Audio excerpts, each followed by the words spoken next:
অতিথির আগমন আমি দাখিল মাদ্রাসার পক্ষ থেকে লাল গোলাপ শুভেচ্ছা সমর্থন করছি। আজকের অনুষ্ঠানে খালেদ সাবেক সভাপতি তাকে রাশেদুল ইসলাম ফুল জানানো করেছেন। সরকারি মঞ্জুরি পাবে, একটা মাত্র মাদ্রাসা পাবে, সেটাকে স্থান করে দিয়েছিল অধ্যাপক মান্নান সাহেব। সালনান মাদ্রাসাকে স্থান দেন নাই, পোড়াবাড়িকে দেন নাই, এই গদারিয়া পাড়ার হামিদিয়া দাখিল মাদ্রাসাকে সেদিন মঞ্জুরি করার জন্য তিনি করেছেন ইনশাআল্লাহ। আমার সামনে উপস্থিত এই মাদ্রাসার কোমলমতি ছাত্রছাত্রীরা, অভিভাবক বৃন্দ, এলাকাবাসী, আসসালামু আলাইকুম। আমাদের প্রধান আলোচক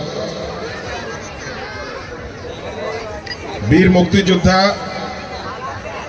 বারবার নির্বাচিত সাবেক চেয়ারম্যান কাউতি ইউনিয়নের নাজিমউদ্দিন সাহেব, উনি আমারে যে দায়িত্ব দিলেন আজকে যে এখানে চারতলা করতে হবে, তো আমি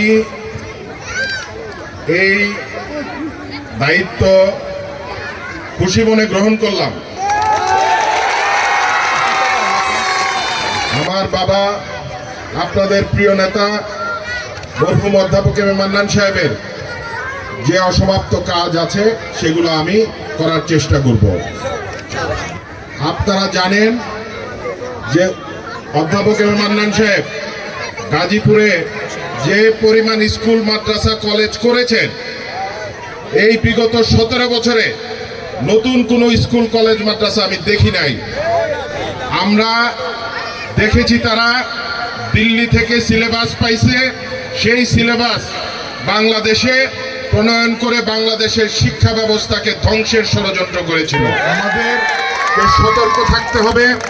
এই যে ফ্যাসিবাদী শক্তি, তারা আবার মাথাচাড়া দিয়ে ওঠার চেষ্টা করছে, সেখান থেকে আমাদেরকে সতর্ক থাকতে হবে। সকলকে ধন্যবাদ। আসসালামু আলাইকুম।